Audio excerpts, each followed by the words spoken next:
Mirëmbrëma të dashur miq. Do të flasim sot për një problem që na prek të gjithë dhe pa përjashtim pasi të gjithë jemi konsumator. Do të diskutojmë për sigurinë ushqimore, një çështje e cila është ndruar një ndër zhvillimet kryesore të ditëve të fundit pas analizave në Kosovë ku rezultoi se qumshi shqiptar që eksportoi atje kishte një përqindje të lartë aflatoksine.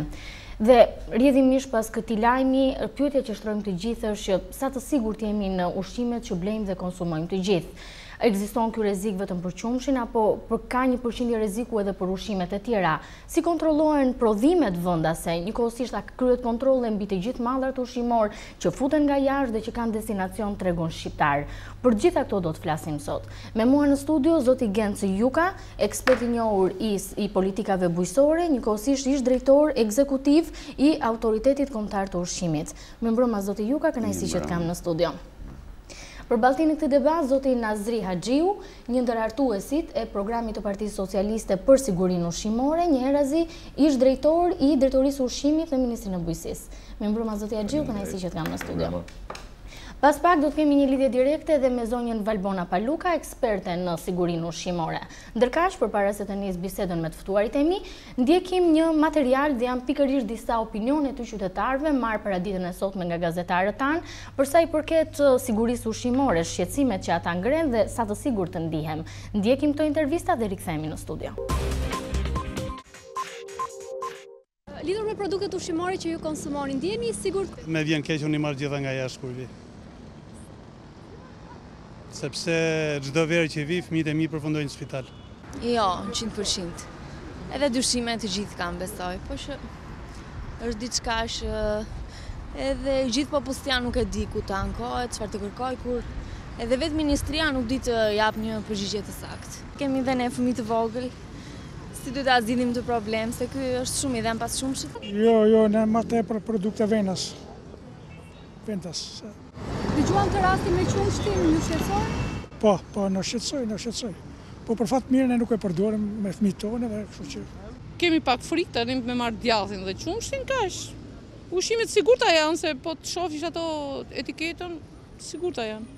Ju më tepër konsumoni ushqime, ndjeni i sigurt me ushqimet vendase apo ato të huaja? Jo, vendaset janë më të sigurta. Ndjeni më i sigurt me produktet vendase apo ato të importit? Vendase. Dhe përgjithsisht shoh që funksionojnë në kontroll dhe funksionojnë, po më mirë duhet natyrisht. Sa është e sigurt? Rikthehemi në studio. Zoti Juka, kemi ndjekur disa opinione të qytetarëve. Sa të sigurt jemi ne si konsumator në mallrat që blejmë dhe konsumojmë? Nuk mund të jepet një përgjigje me dy fjalë. Natyrisht Shqipëria në arkun e këtyre 20 viteve ka qenë prezent në kuadër të mjaft evenimenteve, antarësimin në organizatën botërore të tregtisë, marrëveshjet bilaterale të tregtisë lirë, dhe më në fund marrëveshje e stabilizim asociimit, i cila ishte si generator në kuadër të shumë evenimenteve që Shqipëria duhet të ka përcente në fushën e ekonomisë. Dhe një nga ato ishte edhe stabilizimi i sistemit të sigurisë ushqimore në Shqipëri. Duke filluar nga kuadri ligjor, aprovimi nga Parlamenti i ligjit të ushqimit dhe më vonë ndërtimi i Autoritetit Kombëtar të Ushqimit, që ishte struktura ekzekutive. Në arkun e kësaj periude, të më që nga janari 2008 kur aprovu ligji i ushqimit, është punuar intensivisht në dy drejtimet. Natyrisht ka pas bështllëqe të vazhdueshme në kuadër edhe të pjesës legjislacionit, por edhe në kuadër të stabilizimit të kësaj që ishte edhe struktura që do të merrte përsipër kontrollin për sigurinë ushqimore në Shqipëri. Puna në terren, nëse do të fokusoheshim atje ku qytetarët janë të rëndësishëm. Dua të shpjegoj, domethënë, Autoriteti Kombëtar i Ushqimit është institucioni përgjegjës për sigurinë ushqimore në Shqipëri. Operon në 12 branqet që janë në 12 qarqet e Shqipërisë, ku ka struktura operative që ushtrojnë kontrolle në 3 drejtime kryesore që janë pjesa e kontrollit të ushqimit, pjesa e produkteve me origjinë shtatëzore dhe pjesa e produkteve fitosanitare apo të gjithë këto inputet bujqësore që janë plera kimik, pesticide etj. Me radhë. Njëkohësisht është shoqëruar dhe me një rrjet laboratorik në 12 qarqe të Republikës. Të gjithë këto, kjo strukturë, kuadri ligjore, thash edhe një herë, janë në zhvillim të vazhdueshëm. Bashkimi Evropian ka qenë shumë i ndjeshëm dhe në kuadër të mbështetjes ka 2 projekte që financon. Njëri është për mbështetjen e infrastrukturës, domethënë ndërtimi e laboratoreve, pajisjen e tyre etj. Me radhë. Dhe tjetra është në konsolidimin, një në ngritjen e strukturës, Autoriteti Kombëtar të Ushqimit dhe tashti po punon intensivisht në konsolidimin e kësaj strukture. Nëse mund të pyesim dhe zotin Haxhiu lidhur me vlerësimin tuaj, që sa të sigurt janë konsumatorët, një vlerësim i përgjithshëm pasi në pyetjet e mëvonshme do kemi mundësi që të flasim. Për ne siguria ushqimore është një problem mjaft i rëndësishëm, të cilin do ta ketë çdo qeveri. Dhe një ndër problemet kryesore në sigurinë ushqimore është produkti që del në treg, produkti që prodhohet dhe pastaj se cilat janë faktorët të cilat kontrollojnë këto produktet. Dhe kush është përzoni përgjegjës për sigurinë ushqimore, i cili garanton konsumatorin, përveç subjekteve dhe prodhuesve korrekt tregut, të cilët garantojnë cilësinë dhe sigurinë, ai që kontrollon, dhe ai që ma përgjegjësi është shteti, struktura shtetërore. Në rastin konkret është AKU-ja. Nëse do flasim për cilësinë, cilësia është një marrëdhënie mes prodhuesit dhe konsumatorit. Shteti vetëm interesohet, kurse për sigurinë është përgjegjësi kryesor shteti. Unë si konsumator duhet jemi i sigurt që një mall që e marr në treg, ky mall i ka të listuara gjitha ato treguesit që janë niveli sigurisë, janë tregues të cilësisë etj. Për ju si paraqitet Shqipëria? Është mjaft e cënuar. Është mjaft problematike, mjaft e cënuar. Diçka, domethënë në kuadrin e konceptit bashkëkor. Përgjegjës për produktin është operatori biznes. Autoriteti Kombëtar i Ushqimit kontrollon zbatimin e ligjit dhe të rregullit. Përgjegjës është koncept ndryshe nga periudha e centralizuar e socializmit, ku shteti ishte përgjegjës për sigurinë. Jo, shteti përgjigjet. Kuptimin e asaj. Ai që përgjigjet për mallin, autoriteti penale është subjekti, dakor jam. Subjekti ma përgjegjës penale. Ai është përgjegjës. Por shteti për produktin që ofron. Dakor, shteti është ai që ma përgjegjësi për kush e kontrollon normat e sigurisë. Kush e kontrollon? Natyrisht. Shteti, sepse ka strukturat e veta, ka laboratoret, ka ekspertizat, ka inspektorë. Përgjegjës për produktin që ofron në treg është operatori biznesit. Shteti kontrollon se si ky operatori biznesit, jo në momentin final kur e nxjerr produktin, por në vazhdimsi, prandaj janë edhe sistemet gjatë procesit. Po, në proces. Cili subjekt nxjerr prodhimin nga tregu për shkak të elementeve të sigurisë? Cili subjekt? Ma thuaj, cili prodhues? A shteti ai që kontrollon produktin, që ka një analizë, ka një ekspertizë, ka laboratore, të cilat nxjerrin atë normë të sigurisë dhe pastaj merren masa konkrete të biznesit sot në laborator kontrollon produkte që rekomandon Autoriteti Kombëtar i Ushqimit një krah, nga ana tjetër dhe vetë operatori i biznesit në kuadër të autokontrollit. Ato kanë dhe laboratoret e veta, por bëjnë edhe autokontroll, paraqisin, bëjnë prezent produktet e tyre për të qenë në rregull me kriteret. Jo. Unë do të shpjegoj diçka. Nuk është vetëm Shqipëria me Autoritetin Kombëtar të Ushqimit. Koncepti i ndërtimit të këtyre institucioneve hyri tash i vonë në Evropë dhe në botë. Në këto 20 vitet e fundit janë bërë prezent institucione të kësaj natyre. Pse? Sepse tashti besohet në institucion, në garancinë e institucioneve. Unë do t'ju them, do t'ju kujtoj një fakt që ndodhi para disa ditësh me mishin e derit në Rumani. Domethënë, ai ishte prezantuar, nuk ishte i dëmshëm për njerëzit, por institucioni kishte gënjur. Institucioni sigurisë ushqimore rumun gënjente që ishte mish gjedhi, në fakt ishte mish deri. Dhe u thye besimi institucionit, nuk ishte se u bënë i qameti marë në kuadrë të sigurisë ushqimore. Për sigurinë ushqimore të produkteve.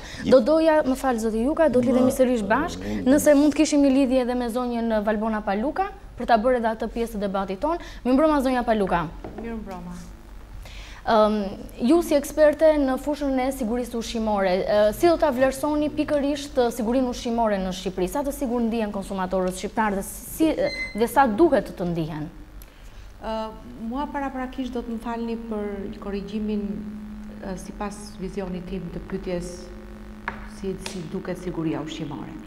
I dëgjova të dy kolegët dhe nuk ndajt njëjtin mendim që mund të themi për sigurinë ushqimore është shteti përgjegjës, për sigurinë ushqimore është operatori privat përgjegjës, operatori biznesit.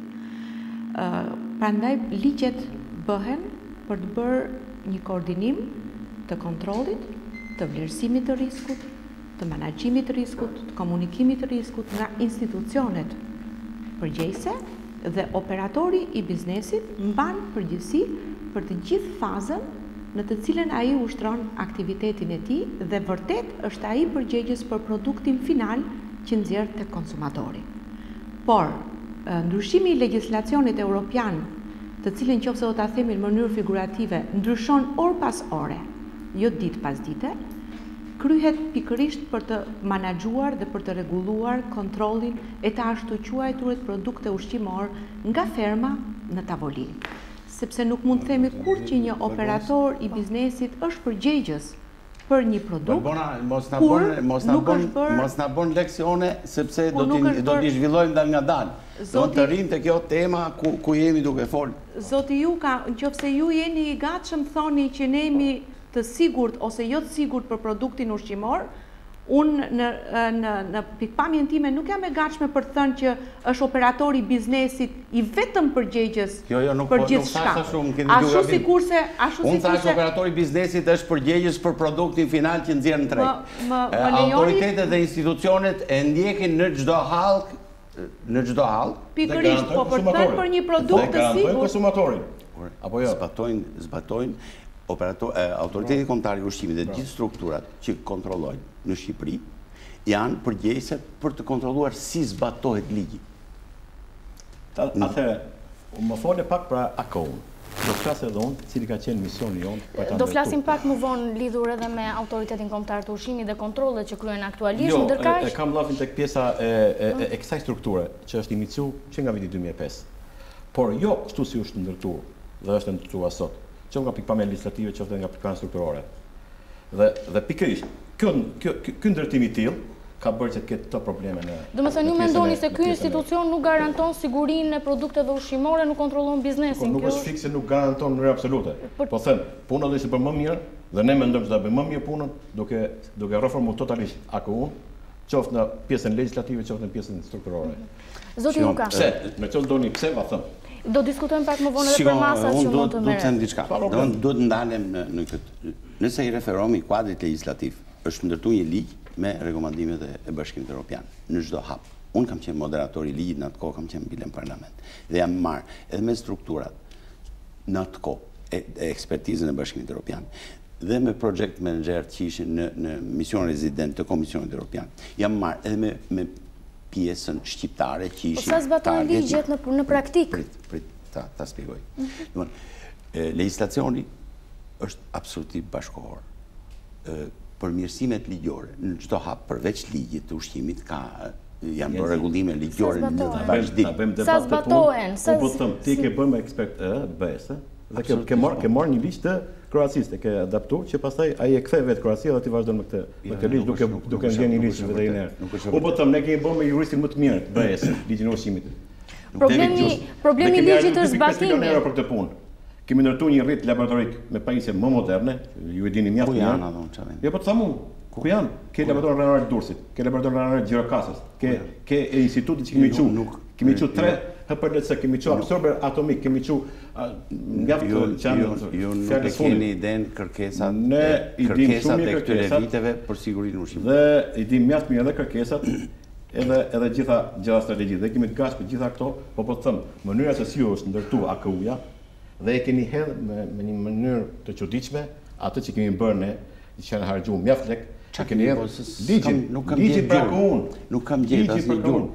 Unë për veti s'kam gjetur asnjë gjë. Po s'ke gjetur sepse ta kalon. Zonja Paluka ka qenë në atë periudhë na thoi, se ka qenë para me. Zonja Paluka, unë po flas me juve, po them që është ndërtuar një legjislacion mjaft i mirë për ne. Zoti Axhiu, si zbatohet ky legjislacion në terren? Problemi në Shqipëri është ligjet janë të mira, por si zbatohen? Sa kohë që ne shohim mishin në rrugë, sa kohë që ne shohim peshkun në rrugë, sa kohë që shohim çumsin në rrugë, sa kohë që del dhe thuhet që buka është me ngjyrus dhe vetëm thuhet dhe nuk merret as i mas, që të mbyllen kaq furra. Kusht ka thonë? Kusht ka thonë? Ne po ke ndjek në njërë? Ne kemi ndjek patjetër që kemi ndjek, se unë nuk jam tash i drejtori, autoriteti, unë po flas për se si situata. Pjesën që kam qenë. Shqiptar. E dyta, absolutisht. Në qoftë se thuhet, u çu gjithë shteti, fal, u çu gjithë shteti. Për me mbyll ato shitjen e miqit rrugë. Dhe sa rriti dot. Tash, më fal, pse ka përgjegjësi njerëz? Të kujtë punë. Po je pa informuar të ta shpjegoj? Të informuar sepse përveç se unë kam problem të punë kanë edhe konsumatorët. Atëherë me ku do ndalesh ti që unë të të shpjegoj? Ju shpjegoj te cili nga. Ti shpjegoj pse aktualisht në terren. Pse ka problematikë të tillë në sigurinë ushqimore. Zoti Juka, kemi pasur një problem konkret. Ai për sa i përket qumshit me aflatoksin, analizat në Kosovë. Aktualisht, apeli që në për qytetarët, ata janë të shqetësuar, ne pam edhe intervistat e tyre, opinionet. Tashmë nëse do donim të qetësonim, çfarë mund të thonim, se sa të rrezikuar janë ata? Ajo që më ka bërë shumë përshtypje është sensibilizimi qytetarë dhe më pëlqen shumë, sepse absolutisht përmirësimi i sigurisë ushqimore në Shqipëri nuk është detyrë vetëm e një institucioni, nuk është vetëm detyrë e një operatori biznesi, por është e gjithë ne, e qytetarët shqiptarë, e medias, e institucioneve, të gjithë aktorëve të përfshirë. Dhe absolutisht më pëlqen që janë të sensibilizuar. Më parë ka pas pak informacion.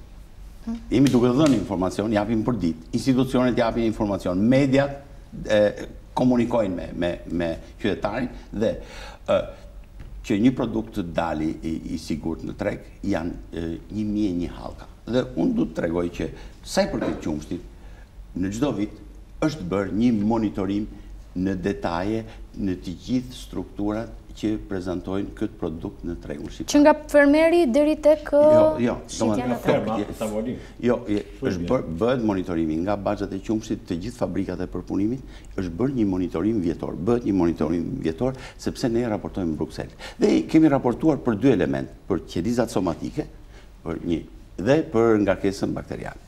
Nuk është e thjesht, ne kemi marrë një iniciativë dhe në 2014 kemi marrë angazhimi që të jemi tek standardi i Bashkimit Evropian me këta 2 tregus. Po përsa i përket lëndës së parë, pasi të gjithë bizneset cilët bëjnë përpunimin e qumshit, e marrin lëndën e parë nga fermeri, sa i sigurt është atë? Ne kemi një panoramë të tillë në Shqipëri. Produkti primar vjen nga fermeri, vjen nga ferma mesatarisht të vogla, me 5 apo 10 lopë, kanë filluar janë bërë dhe ferma më të mëdha me 50 dhe 100 lopë. E tjera me radhë. Tash ti ndalim edhe themi, baza e këtij problemi është pikërisht ushqimi. Edhe unë du t'i them, qytetari shqiptar dhe fermeri du t'i drejtojnë. Nëse fermeri blen sallam, nuk e lën në tavolin gjithë ditën, por e fut në frigorifer. Kujdeset për atë që han vetë. Apo produkte tjera, nuk e di që të them, djathë, kujdes duhet treguar dhe për ushqimin e baktive. Absolutisht, po. Gjë që nuk ndodh, apo ndodh? Ndodh, por duhet më i specializuar. Duhet më i specializuar. Unë mendoj kështu, të trajtojmë këtë problem, duhet me qenë kujdesim, sigurisht, që mos ulim as punën e inspektoratit, por jo, absolutisht, për të analizuar të gjitha allkat dhe për dhënë informacion utilitar për qytetarët. Unë, domethënë, nuk bi dakord me Gencin, nuk bi dakord tek pjesa e asaj që tha Valbona, që Genci për të mbetur tek një shqetësim konkret. Sigurisht që nuk është pjesa e aflatoksinës tek qumshti, tek fabrika. Se fabrika ka marrë qumshtin, e ka amballazhu. Kush e ka problem? Kemi fabrika me nivele profesionale shumë të mira. Ka një janë fabrika që nuk do t'i themi, por janë fabrika moderne në Shqipëri. Moderne dhe me nivele profesionale shumë të mira. Me të gjitha kriteret dhe kushtet. Problemi është tek kontrolli që është kryer për aflatoksinën tek pjesa e ushqimit për kafshët. Këtë ta thoj Genci. Sa kontrolle janë bërë? Zotja Gjy, do doja tani një lidhje me zonjën Paluka. Një lidhje me zonjën Paluka, ju lutem të dyve. Ne, media reagon, dhe ne gjithë reagojnë, se këtë nivelin e aflatoksinës e kemi jo konform me ato që ka kërkesa Bashkimi Evropian. Zoti Juka, ju lutem një lidhje me zonjën Paluka. Do ta dëgjojmë pak zonjën Paluka dhe më pas do rikthehemi për debatin në studio. Po zonja Paluka? Për të plotësuar pak zotin Juka, ne raportojmë në planin e mbetjeve vjetore në Bruxelles, plani i cili bazuar në ligjit është i miratuar nga Këshilli i Ministrave. ne raportojmë dhe për mbajtjen e aflatoksinës në qumësht. Dhe në të gjithë vitet që ne raportojmë në Bruksel, nuk kemi pas raste të pranisë aflatoksinës në qumshin si produkt final të konsumatori. Dhe nuk është se ne nuk e raportojmë këtë gjë, ne e raportojmë. E para. Dhe së dyti, është shumë e rëndësishme analizimi dhe i ushqimit për kafshët që prodhojnë ushqim. Duhet jemi koshient që ligji është miratuar në 2008 dhe AKU-ja, Autoriteti Kombëtar i Ushqimit, ka filluar funksionin në 2010. Dhe është një hallkë e cila me të vërtet kërkon më shumë përkushtim, më shumë plan monitorimi, sepse ajo që është e para, që themi nga ferma në tavolin, është ushqimi për kafshë. Dhe në qoftë se do të shikojmë se nga vjen aflatoksina M1 në qumësht, vjen pikërisht nga aflatoksina B1 në ushqimin për kafshët. Dhe në qoftë se ne dalim dhe deklarojmë që ka apo nuk ka aflatoksin, sepse në deklarimin që bëri Autoriteti Kombëtar i Ushqimit, kishte nga analizat paraprake, doli që ka aflatoksin. Me sa di unë, profesionalisht nuk ka analiza paraprake. Analizat japin një rezultat. Dhe në qoftë se themi që aflatoksina gjendet në qumësht, ne kemi në ligj gjurmshmërinë. Gjurmshmëria ajo është ajo e cila na tregon ne mbrapsh nga hallka e fundit qumësht deri tek hallka e kafshës që ka prodhuar këtë qumësht. Unë kam mendimin që ne mos hyjmë në element teknik të hollësishëm. Të lutem zoti Juka, unë nuk ju ndërpres kur flisni. Elementet teknike janë ato që ne na sqarojnë. Shumë dashamirësi.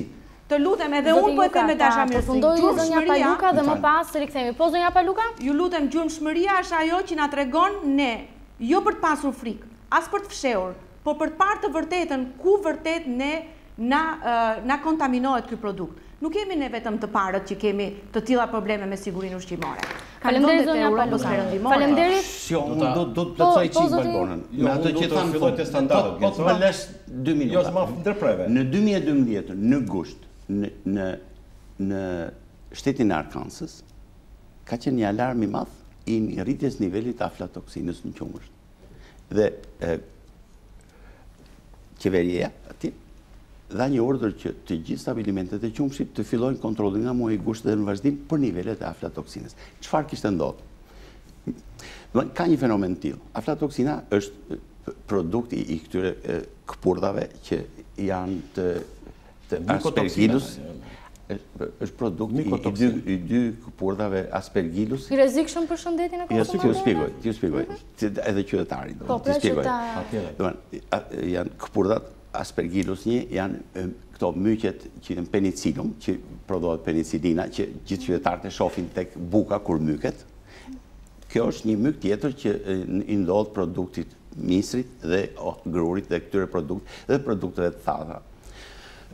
Fikut thatë, arrës, lule diellit, kikirikut e tjera me radhë. Ç'a ndodh? Në momentin që lagështia kalon limitet mbi 13%, shkon 14, 15, fillon të inkubacioni i kësaj këpurdhe. Duke u rritur, duke filluar dhe zhvilluar mirë inkubacioni i kësaj, ne përftojmë më vonë këtë mykotoksinën, që është aflatoksin. Ta bërë më të prekshme për qytetarët.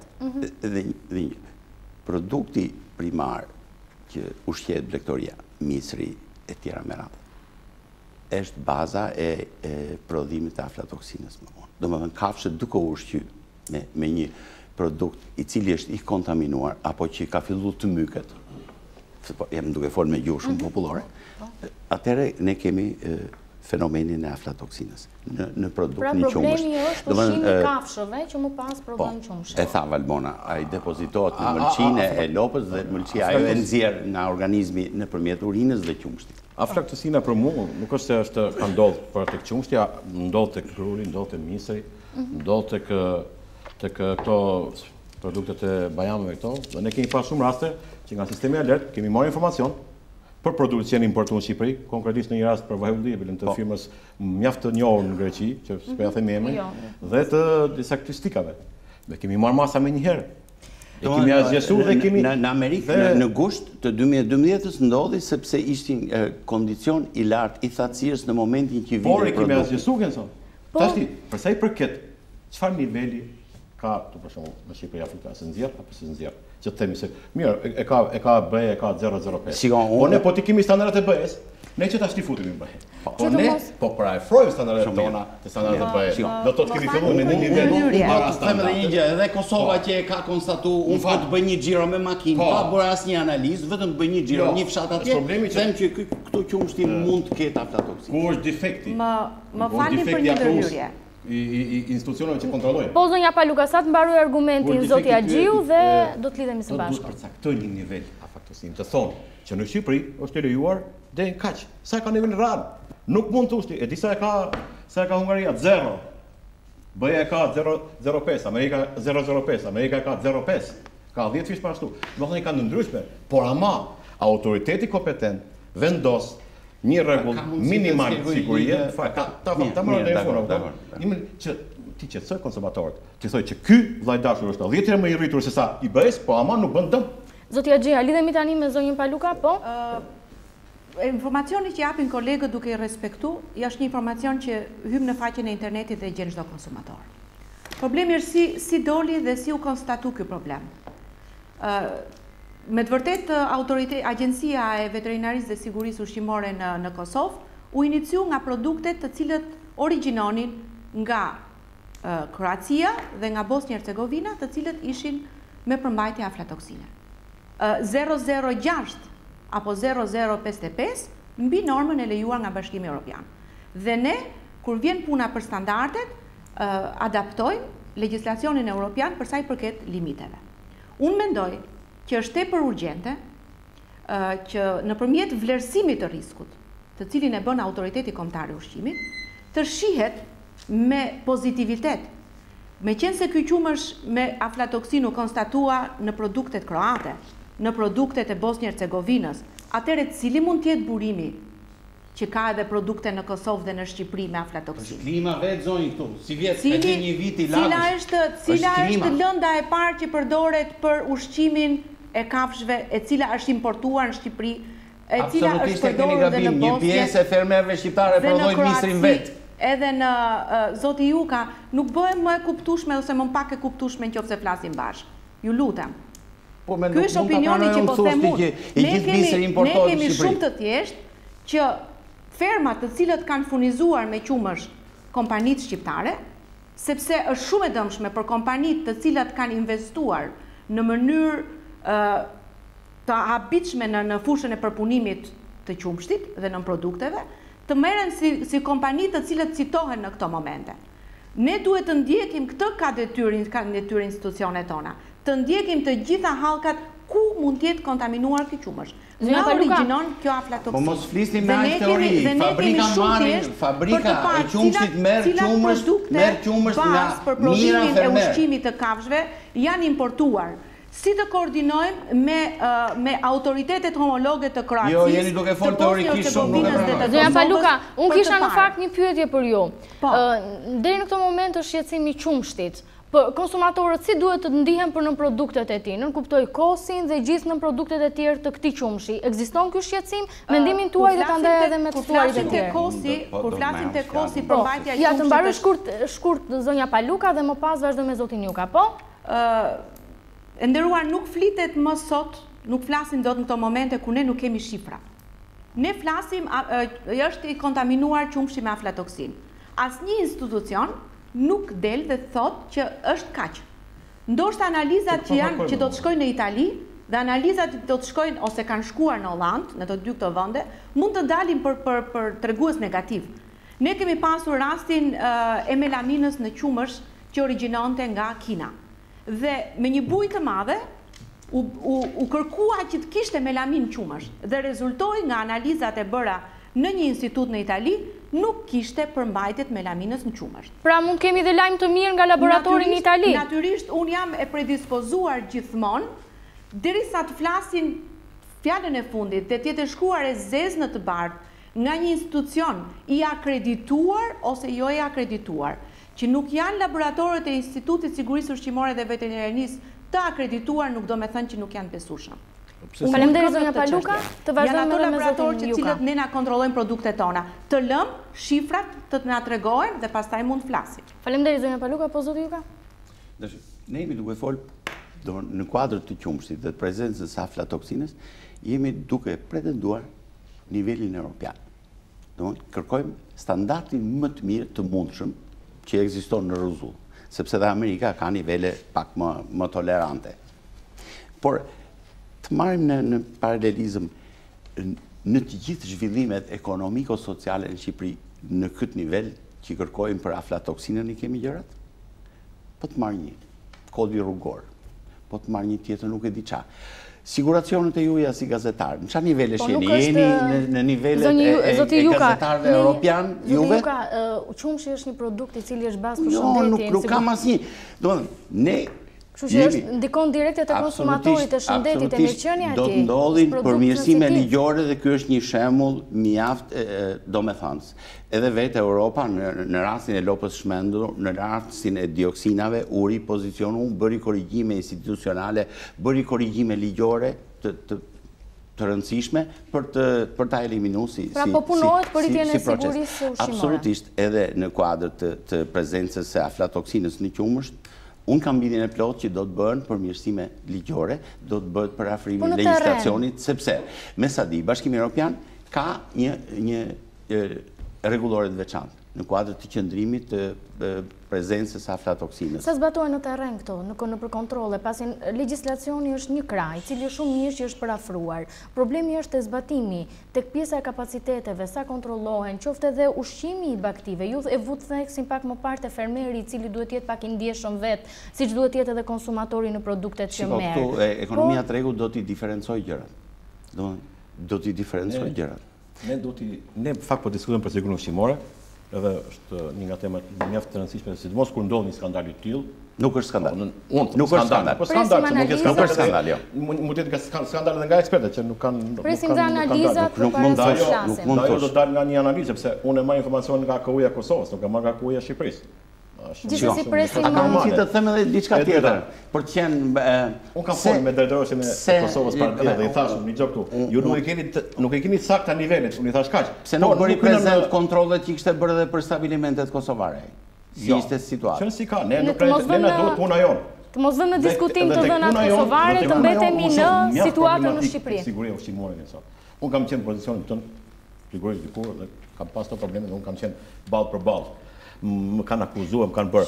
Dhe unë nuk jam sot që të flas budalliqe. Unë sot flas ç'a mund bëjmë ne kur kemi ndonjë. Është element i ndjeshëm, shumë i ndjeshëm. Po, unë thash kështu. Është problematikë e madhe tek pjesa e legjislacionit, do ta pranosh.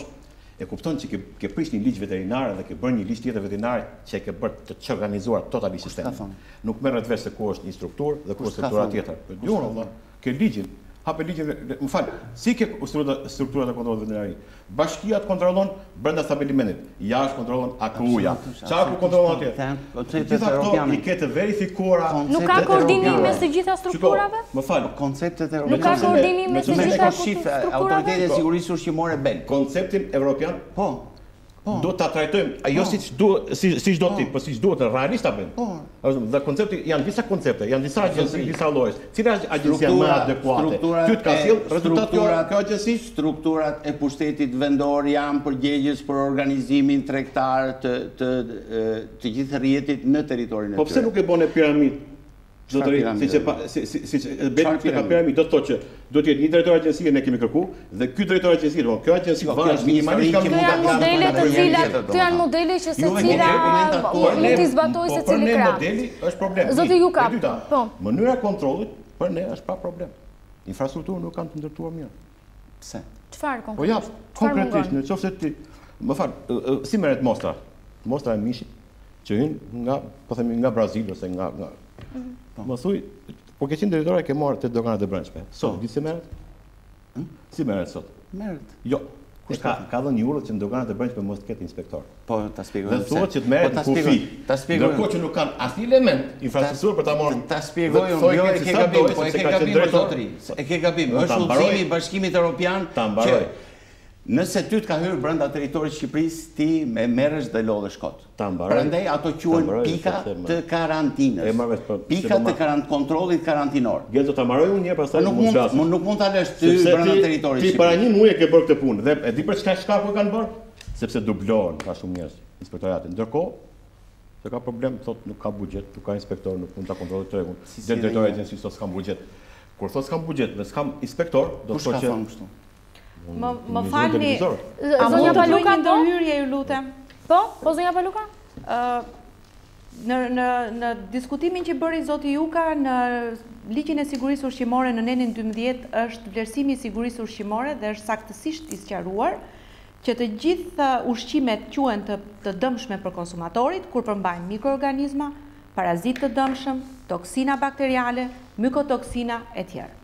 Do me thënë, në ligj ne kemi produktet që përmbajnë këto mbetje janë të dëmshme për konsumatorin. Do me thënë, parametrat jemi ne ata që cilët ndjekim legislacionin evropian përsa i përket limiteve dhe nuk ndjekim dot asnjë legislacion tjetër, asnjë limit tjetër. Do me thënë, në ligj është kjo gjë. Përsa i përket autoritetit kombëtar të ushqimit që ka modele tjera, të gjithë modelet, të gjithë vlerësimet, unë thash që legislacionin ndryshon me minuta, bëhen refleksion për të ndryshuar baza reale. Në vendimin e Këshillit Ministrave dhe në ligjin e ushqimit, autoriteti kombëtar i ushqimit është autoriteti kompetent për sa i përket inspektimeve.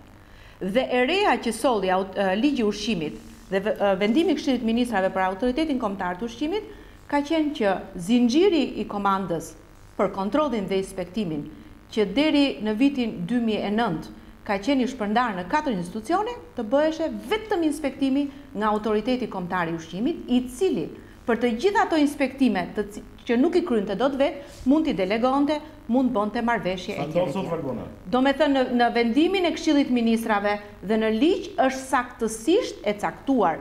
Nëse ka model tjetër i cili është më i dobishëm për Shqipërinë për të ndjekur, mund të ndiqet, por ligji ka të caktuar shumë sakt këtë gjë. Dhe mbas ligjit të ushqimit, i cili shërbimin veterinar sipas fazave të krijimit të autoritetit kombëtar të ushqimit, shërbimin veterinar të bashkisë e kalonte në AKU, shërbimin e shëndetit e Ministrisë Shëndetësisë të Shëndetit Publik e kalonte nën AKU, pastaj ka dalë ligji veterinar për cilin flet zoti Juka, i cili e detyron pushtetin vendor të kontrolloj mishit. Ku qëndron problemi? Në qoftë se ne do të vazhdojmë të themi kontrolli i mishit në dyqane për të vënë vulën mbi mish, ne jemi jo aty ku ishim, po pak më mbrapa. Zoti Juka dhe zoti Nazriu Haxhia e din shumë mirë që kontrolli i kafshës bëhet para therrjes, gjatë therrjes dhe pas therrjes. Kush mund ta thotë nga ne që inspektori i shëndetit i shërbimit veterinar të bashkisë mund të bëjë dot kontrollin para, gjatë dhe pas therrjes të kafshës, përveç se vën vulën. Faleminderit zonja Paluka. Atëherë unë duhet të them dhe të them në lidhje me këtë diskutim me ligjin e veterinar. Tash edhe një herë, strukturat e pushtetit vendor janë përgjegjës për organizimin e rritit tregtar dhe për elementet e sigurisë ushqimore në kuadër të mishit. Gjithë strukturat e pushtetit vendor kanë shërbimin veterinar. Jo, kemi një vendim qeveri që për këtë qenë drejtori ka marrë. Prit ta, vendim qeveri, unë them është ligji veterinar. Jo, vendimin e qeverisë po mirë, ti the për ligjin veterinar tash. Ligji veterinar skandaloz. Si është ligji, si qëndron ligji me vendim. Dhe duhet të them këtë. Strukturat e shërbimit veterinar të pushtetit vendor kontrollojnë mishin para therrjes dhe mbas therrjes dhe lëshon raportin veterinar. Dhe atë bëhet në pikat e therrjes dhe në thertore, jo në dyqan. Autoriteti kombëtar i ushqimit kontrollon korrektësinë e këtyre dokumentave që janë të lëshuara nga shërbimi veterinar i pushtetit vendor. Ky është roli i autoritetit kombëtar të ushqimit. Gjithashtu kontrollon në këto thertore apo pika therrje, sepse ne jemi në fazë kalimtare, nuk mund të bëjmë ndryshime drastike, të kërkojmë thertore shumë moderne, sepse krijojmë vakume. Gjithsesi ka pasur një disa nisma muajt e fundit për eliminimin e thertoreve në rrugë. Por, një qëndrim në kuadër të respektimit të rregullave të higjieno-sanitare në këtë shërbim, në paktën në shitjen e mishit, nuk e arrinte dot me autoriteti kombëtar i ushqimit. Duhet merrni pjesë një sër faktorësh. Prandaj u kërkua bashkëpunimi me pushtetin vendor. Një varg faktorësh që të stabilizonin deri te policia ndërtimit, te sistemi tatim taksave, për t'i bërë ato. Bashkëpunimi është i frutshëm sa herë. Bilem bashkëpunimi dhe shoqata e konsumatorëve është shumë i frutshëm. Sepse merr informacion dhe ne kemi trajtuar si DLZ dhe shoqatat e konsumatorëve dhe zyrat e. Po ndërkohë ata ne na ndihmojnë mjaft. Për ligjin veterinar, sado që të agenci është i mirë, ne kemi opinion dhe ndajmë tjetër mendim. Autoriteti veterinar është autoritet, dhe nëse agenci di shumë mirë, nuk mund të shkojë te agenci. Mund të shkojë, s'është problem drejtori i AKU-s, po duhet të shkojë te drejtori i veterinarisë në OE. Apo s'është agenci? Po, ashtu. Është autoritet. Dhe ne ku e kemi ndërtuar atëherë e kishim futur drejtorin e veterinarisë brenda AKU-s, si drejtori i veçantë me ligj veçantë. Dhe ju prishet ligjin e 2005 që ishte mjaft i mirë për ne dhe bot një ligj tjetër sepse kishte bërë një 4 orë tek ligji i ushqimit. Dhe për ta rregulluar këtë e bot ligjin ligjin veterinar. Dhe prap ky ligj veterinar është pak më i mirë se sa që keni ligjin e ushqimit dhe rregullon sa problematika, por problemi problemi se ligji i ushqimit është Valbona do fillojë të shpjegojë. Si ka ti ligjin tim se pranove, me një ekspert më të mirë. E ka për fshive. Nuk ka problem, problemi. Sa të sigurt jemi ne me këtë legjislacion, sa e garantojmë ligji veterinar. Zoti Axhia, për të mbetur pak tek disa produkte të tjera. Për ta bërë bisedën pak më të prekshme edhe për audiencën. Një sekondë lutem zonja Paluka për ta bërë pak edhe këtë bisedë më të prekshme për konsumatorët. Ju lutem zoti Axhia, ka produkte të tjera të cilat kërkojnë një vëmendje më të madhe për sa i përket sigurisë. Kemi folur për mishin, kemi folur për qumshin së fundmi. Ka ushqime të tjera? Ka produkte dhe unë për të dhënë informacion për qytetarët. Kemi folë edhe një herë tjetër këtu në studion tuaj, sa i përket, domethënë, projekti i Bashkimit Evropian që mbështet konsolidimin e sistemit sigurisë ushqimore në Shqipëri, njëri nga ekspertët e ka edhe për mbetjet në frutat dhe perimet. Frutat dhe perimet? Po. Domethënë, ne jemi në një evolucion të vazhdueshëm dhe në të gjithë këtë evolucion duhet të paraprim në kuadrë të plotësimit dhe të elementve ligjor, por edhe të strukturave të kontrollit. Sa i përket këtij problemi, janë marrë disa masa, domethënë që është bërë regjistrimi i fermës dhe është ndërtuar një skemë, paktën sa kam qenë unë, e kam lënë, është ndërtuar një skemë që të stabilizohet një farë mënyrë kontrolli i produkteve të bimore, dhe më thënë fruta dhe perime. Ku qëndron problemi? Edhe për vetë Bashkimin Evropian, ndoshta nuk janë këto fillime që jemi ne, ato kanë avancuar mjaft, por... Problematika në Shqipëri, cila është? Problematika në Shqipëri është që fermerët shqiptarë, produkti që del në treg ka 3 origjina në Shqipëri.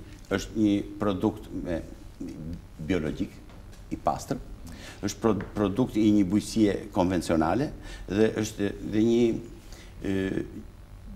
bujësiet integruar tjetër. Kush është problemi?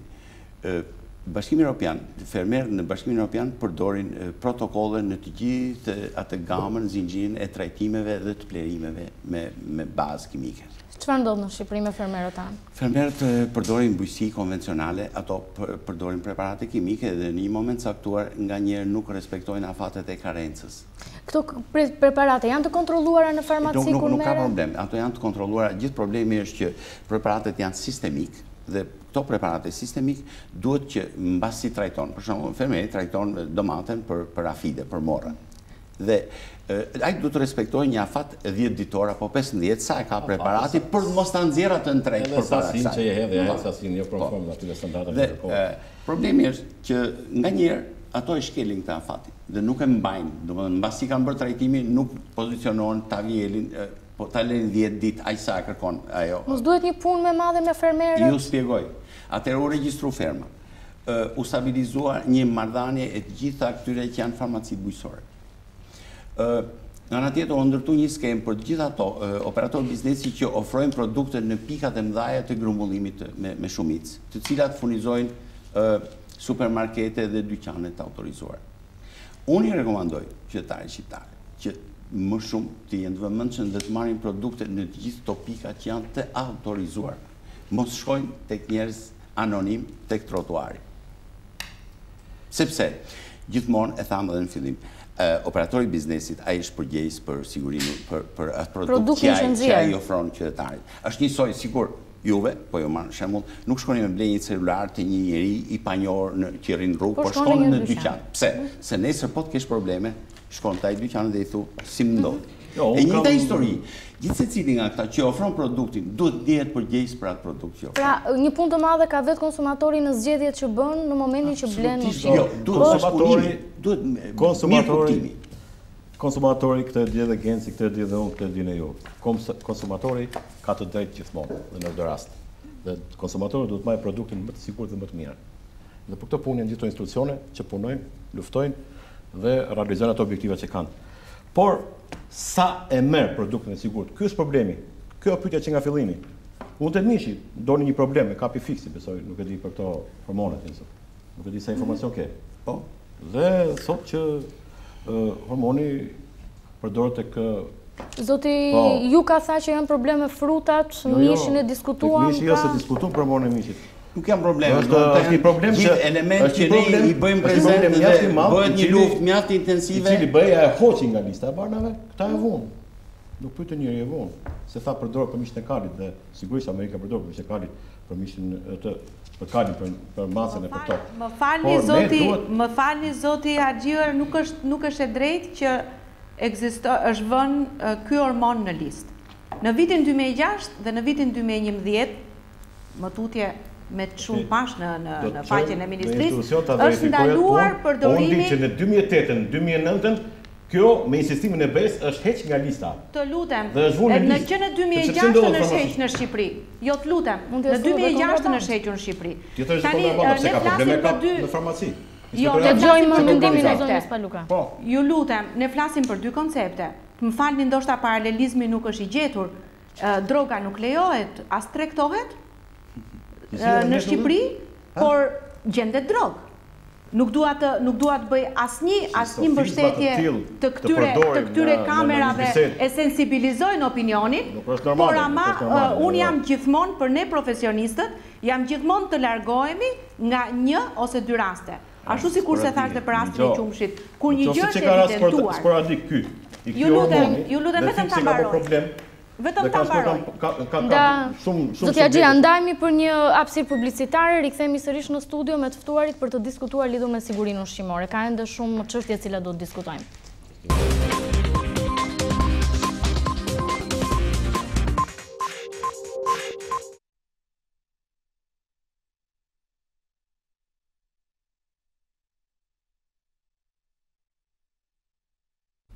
Rikthehemi në studio të dashur miq, po flasim për sigurinë ushqimore, sa të sigurt jemi në produktet që blejmë dhe konsumojmë çdo ditë.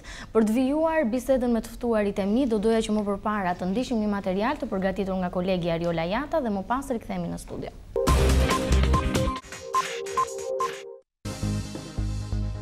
Siguria ushqimore mbetet problem për Shqipërinë. Kjo pavarësisht kontrolleve të ushtruara si nga Autoriteti Kombëtar i Ushqimit, ashtu edhe nga pushteti vendor.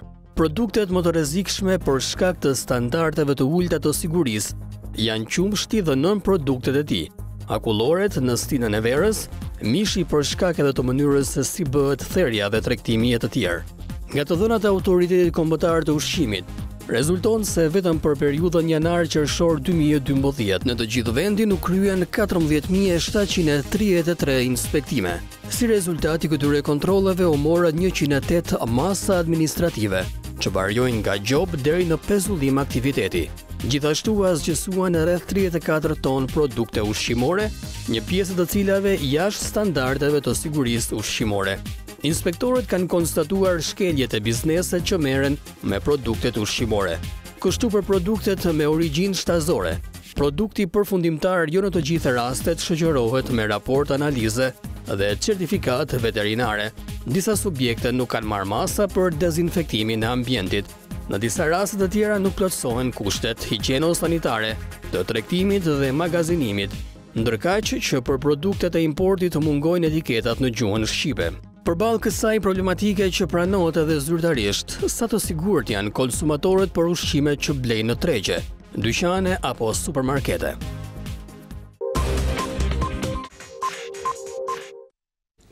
Rikthehemi në studio, zotë Juka, kemi ndjekur materialin, janë disa problematikat evidentuara dhe nga vetë autoriteti kombëtar i ushqimit.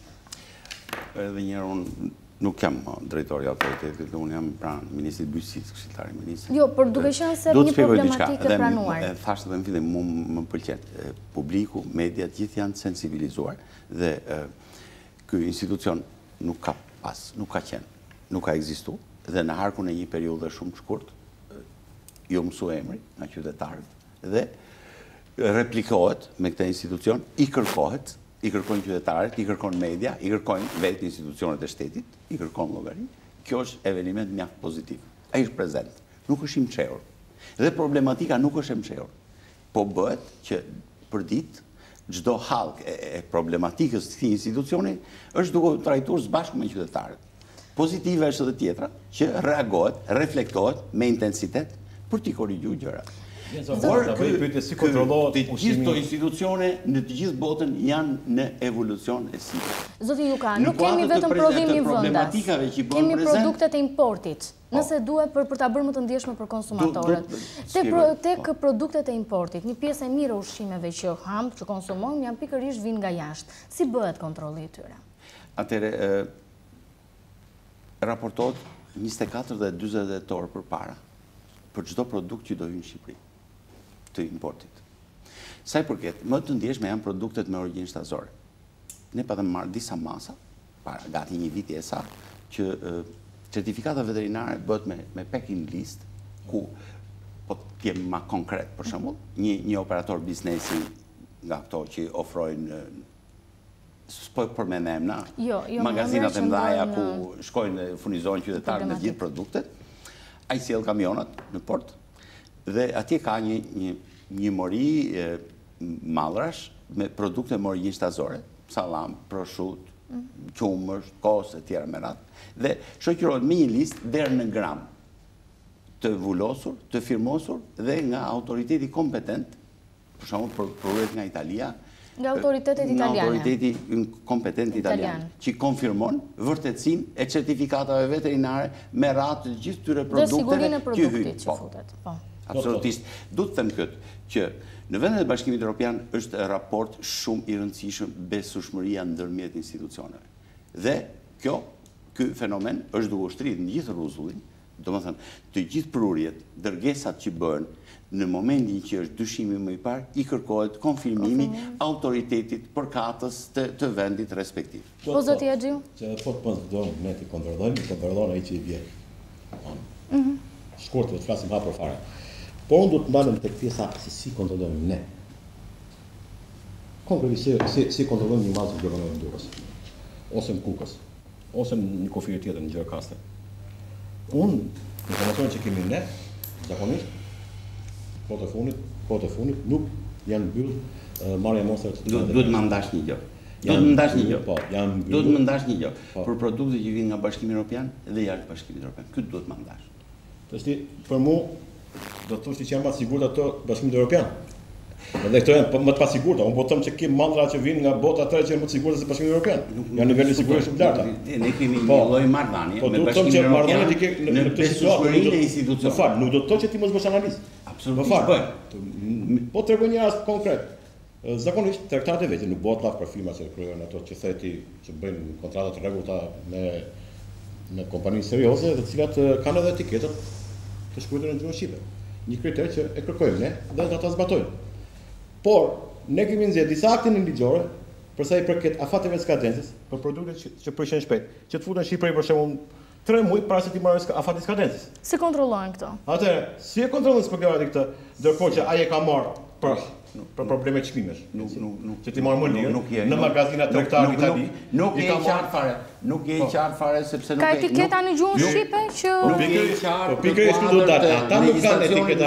Ata nuk kanë etiketa në gjuhën shqipe dhe i vjen këtu kundër etiketë kur vjen në Shqipëri. Nuk jeni qartë fare me atë çfarë është duke ndodhur realisht. Të gjithë produktet që hyjnë në Shqipëri duhet të hyjnë jo më pak se gjysma e afatit skadencës. Nëse ai fillon me një anar të skadon me zotri, unë i kam zbatu. Është urdhër i ministrit, mos zotri. Ke produkte me. Ka një vit e gjysmë si zbatohet një urdhër i ministrit. Nëse ke 2 vjet e ke 6 muaj, nëse ke 1 vit e ke 3 muaj, varet se çfarë produkti është. Jo, zotri, e ke gabim. Me gjithë produktet me origjinë shtazore jemi të pozicionuar në këtë. Nuk të thash për produktet me origjinë shtazore, por për disa produkte. Po më të rrezikshme të. Çfarë don ti? Kush janë? Patapinat. Po. Gjithë produktet me origjinë shtazore. Se mishi, unë thash për patapinat. Unë flasi profesionist, unë nuk thash për mishin që vjen nga marketet e Italisë, nga magazinat. Po në to magazina shumë tregtarë i marrin produktet për efekt çmimesh. Pra nuk janë produkte shtazore, janë produkte të tjera ushqimore. Dhe ne kemi marrë masa për këtë punë, se unë kam zgjerat vendim qeverisë, se ke nxjerr ti. E po ne kemi pasur gjubile, ju e kishit të transmetuar dhe ne kemi shtuar edhe më shumë, kemi thënë gjysmën e afatit. Atë kemi pas hall. Dhe prandaj gjysmën e afatit që duhet kontrollu. E kemi dhe nuk është ide në dorë. Është kontrolluar me shumë korrektesë. Dhe janë marrë Zonja Paluka a mundem bëj një ndërhyrje? Po zonja Paluka. Besoj të dy kolegët e kanë bërë këtë kontroll. Unë nuk arrit dot profesionalisht kuptoj gjysmën e afatit skadencës. Në qoftë se unë sot në pikën e inspektimit kufitar më vjen një produkt që skadon me 31 dhjetor, asnjëherë nuk e di kur është ky produkt. Si mund ta gjej gjysmën e afatit skadencës? Do me thënë, ky kriter për të qenë realist ne. Këto gjëra kontrollohen në bazë të një risku të produkteve të ndryshme. Jo më zonjë, po ti e ke datën e fillimit dhe datën e mbarimit, tash mos e Jo i nderuar zoti Juka. Shënohet e vlefshme për të përdorur deri kur? Data e prodhimit. Po shënohet dhe kur është prodhuar. Jo të gjithë produktet, zotri.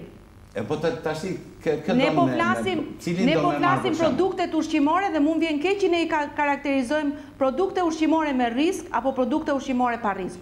Produktet ushqimore dhe siguria ushqimore janë të gjithë produktet. Ti the ashtu me risk dhe pa risk, unë nuk fola. Qofshin këto jo shtazore. Je duke kundërshtu veten. Urdhëro? Unë nuk e përmend afare, as me risk as pa risk.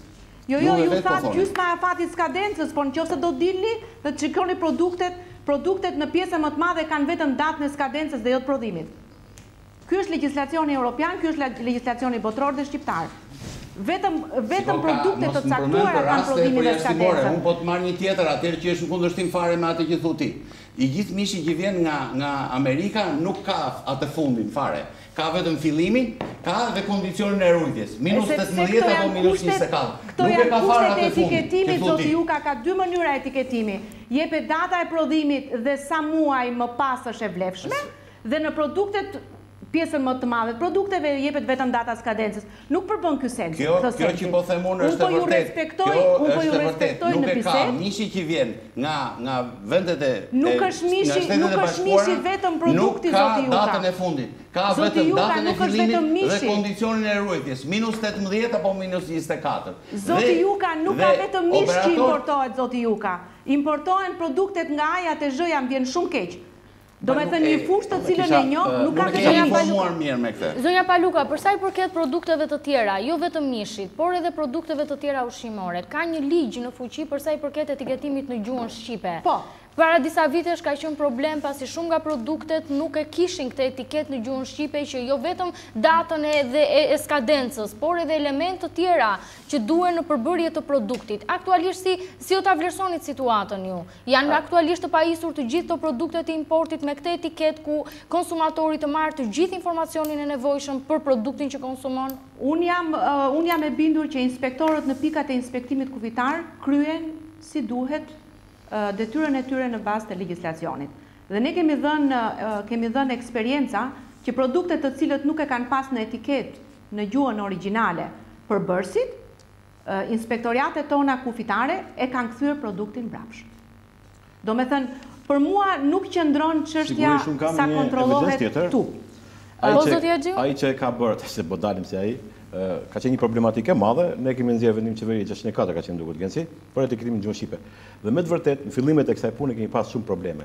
Aktualisht zoti Axhia, në atë kohë kishte shumë probleme. Mi po, konsumatori ishte një direktivë BE-s, konsumatorët duhet njihet me atë që ka produkti. Kjo ka të bëjë pak edhe me konsumatorin që duhet ta lexojë. Kur shkoni bleni. Që duhet ta lexojë, duhet gjeni vet ju produkte pa etiketë në Shqipëri. Juve si qytetarë.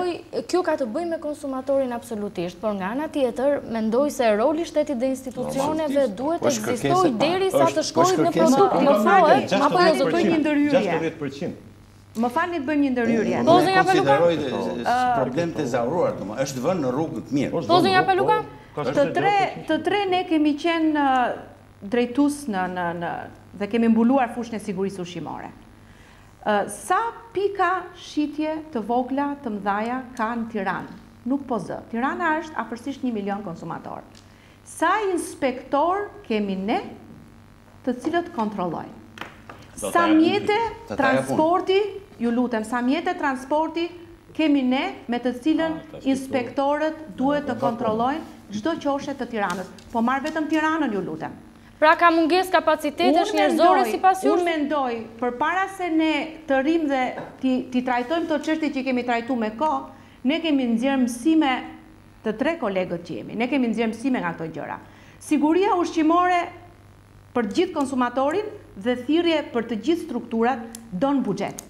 Siguria ushqimore nuk bëhet pa buxhet, as në laboratore për të vlerësuar riskun, as në laboratore për të kontrolluar produktet, as në inspektoriate, dhe detyra e kujdot i cili drejton një strukturë është për të bërë kërkesën e argumentuar në qeveri për buxhet për sigurinë ushqimore. Faleminderit. E them me bindje, më lejoni të sqaroj vetëm një gjë, e them me bindje, cili do argument edhe cili do buxheti argumentuar, gjen ndoshta me pak rezistencë, gjen përkthim në para, në financë, nga cila do qeveri. Unë e kam bindje këtë.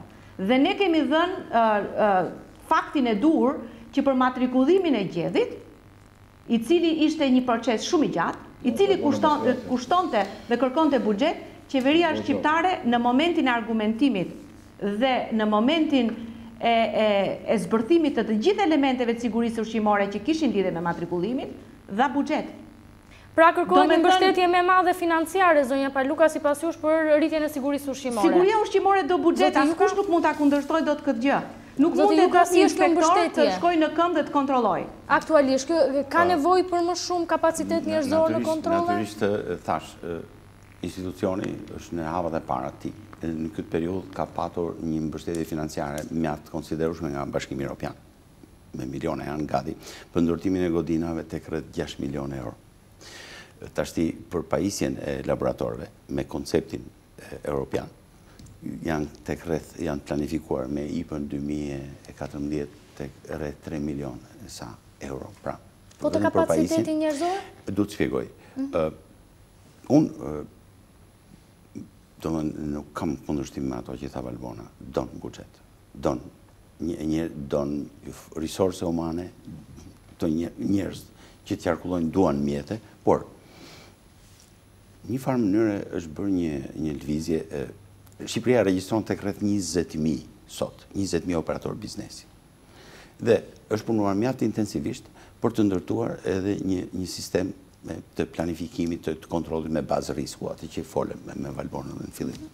Dhe planifikimi i kontrollit me bazë risku në një farë mënyre kursen edhe resurset humane. Do më thënë, të t'jem ma i thjesht në qytetarë. Në numërin e këtyre operatorëve biznesit janë edhe kafene, por ka edhe stabilimentet që prodhojnë salam, ka edhe stabilimentet peshkut, ka edhe restorantet tjera me radhë. Atëherë, të gjithë këto kanë një bazë klasifikimi të rrezikut. Kafeneja, për ju që ta kanë një rrezik të tmerrshëm, ja. Dhe i takon mu kontrollu në kuadër të këtij sistemi, ndoshta edhe një herë në 2 vjet. Ndërsa subjektet më të ndjeshme, një stabiliment që prodhon sallam, i takon rrezik mu kontrollu 4 herë në vit. Kjo është domethënë ai koncepti në këtë mënyrë kursehen edhe resurset humane. Atëherë, unë mendoj duke qenë se sigurisht që këta ankohen për buxhet, ankohet për njerëz inspektorë që janë pamjaftueshëm, do të thotë që perspektiva duket pak e zymë. Ne në programin ton do të shtojmë buxhet kënaqësi. Do të harxojmë parë më tepër siç duhet për sigurinë ushqimore. Mu kujtohet një sekretar i shtetit gjerman. Thoshte nuk e kemi problem Bullgarinë dhe Rumaninë që do ta pranojmë për problemet e ekonomisë, ne kemi problem për sigurinë ushqimore. Prandaj unë them që pa diskutim që duhet buxhet, pa diskutim që duhet mbështetje financiare dhe ne në programin ton e kemi të detajuar, duke filluar që nga programi, që nga strukturat e APU-s. Ju si në programin e bujqësisë, si në programin e sigurisë ushqimore, si në programin e zhvillimit rural, nuk mund të bëni shpikje, por duhet të referoheni gjithmonë asaj që quhet politika bujqësore e përbashkët europiane. Dhe asnjëri nga ne, sa kohë që Shqipëria do të luftoj me intensitet për të bërë ton. Jo, çfarë pika është programit? Këto janë përheqjen e aktivave për gjitha. Janë bërë edhe për sigurinë ushqimore. Për programe në vite të tëra, njëri më të bukur se tjetri e tjera me radhë. Sot nuk mund të bëj shpikje asnjëri. Nuk kemi nevojë të inventojmë. Sot duhet zbatojmë dhe t'i referohemi duke i përshtatë sipas konditave që ka Shqipëria, të gjitha asaj që quhet politika bujqësore e përbashkët europiane. Dhe ajo t'i indikon me radhë. Dhe kuadrin e buxhetit ta indikon ajo. Të flasur, ne të bëjmë atë që ne kemi në dorë. Ne të bëjmë ato që inspektorët, mos t'i kemi militant partije, po t'i kemi profesionistë. Janë ndru gati 80% inspektorëve. Edhe këtë e keni gabim. Jo, unë kam qenë drejtues dhe shumë konsekuent në një provim vlerësimi profesional në mënyrë maksimale. Në mënyrë maksimale kam qenë shumë kërkues që të gjithë ato që do ta kapërcenin atë test të ishin njerëz profesionistë. Do doja një lidhje të fundit. Absolutisht. Do vishte testi kur të organizojmë ne, do të shohim se sa ka. Jemi në momentet e fundit të emisionit, një lidhje të fundit me zonjën Paluka. Zonja Paluka, një lidhje të fundit së bashku, çfarë masash duhen marrë për të rritur sigurinë ushqimore në Shqipëri? Shkurtimisht jemi në momentet e fundit. Problemet e sigurisë ushqimore kanë qenë, do jenë dhe do të vazhdojnë të jenë, për fatin ton të mirë, në procesin kur ne bëhemi vend kandidat për në Bashkimin Evropian, të gjithë legjislacioni i sigurisë ushqimore, të gjitha hapat e kontrollit sigurisë ushqimore do të kalojnë në një skaner. Është procesi screening që ndodh në të gjitha vendet kandidate. Problemi është të jemi sa më mirë të përgatitur për të kaluar në këtë fazë. Siguria ushqimore ka ca faza, për mua si tekniciene nuk ka ngjyrë, as blu, as të kuqe, as një ngjyrë tjetër. Kushdo do të bëj përpjekjet maksimale, por thirrja që un kam për të gjithë qeveritë është sa më shumë buxhet për sigurinë ushqimore. Evazioni fiskal është një evazion i cili dëmton ekonominë, evazioni që bëhet në fushën e sigurisë ushqimore, shkeljet në fushën e sigurisë ushqimore kanë bëjnë me shëndetin e konsumatorit, që nuk e jep sot, po e jep një ditë atë dëm që i ka krijuar një ushqim i pasigurt. Faleminderit zonja Paluka që ishit pjesë e debatit të sotëm. Zoti Juka, një argument të fundit, çfarë duhet bërë për të rritur sigurinë ushqimore, çfarë po bëhet aktualisht? Unë e thash edhe përpara, siguria ushqimore nuk është detyrë vetëm e një institucioni, nuk është detyrë e një qeverie, sepse qeveritë në vazhdim një detyrë që i takon është gjithë ne. Edhe unë jam shumë i kënaqur që në harkun e një periudhe 3 vjeçare, domethënë u bë një institucion që i përmendet emri dhe që i replikon për ditë me qytetarët, me mediat dhe është, si me thënë, në pararoj të problematikave që i hasë për ditë. Dhe uroj që t'i parapri këtyre problematikave. Natyrisht me eksperiencat dhe me mundësitë e reja do t'i arrit t'i parapri, por edhe njerë them, sot unë jam i kënaqur që është një problem i të gjithëve ne sot, siguria ushqimore. Zoti Axhiu, një argument të fundit? Duke pas parasysh se, siç e thashë, siguria ushqimore është një nga problemet shumë të rëndësishme. Ne do të jemi shumë, ne do t'i marrim ato gjërat e bukura që kanë bërë këta, gjërat e mira, do t'i ashtu, por sigurisht që ne do të ndërhyjmë thellë në pjesën legislative dhe organizative. Sigurisht që do të ndikojmë që laboratorët të akreditohen, një laborator të pakët tjetër i akredituar, për shkak të atyre problematikave teknike që ka pas. Ne mendojmë që t'i realizojmë. Nëse nuk do ja arrini dot. Do të kërkojmë falje. Jo, nëse nuk do ja arrini dot me qenë pushtet si do të bëni. Çfarë qëndrimi do marrë? Zoti Juka, të përfundoj se jemi minutat e fundit. Ne nuk do ta analizën, ta kthejmë për 3 ditë. Kjo është. Besoj që jo, nëse nuk do ta keni dot pushtetin, çfarë qëndrimi do marrë? Zoti Juka, të përfundoj se jemi në minutat e fundit, të lutem.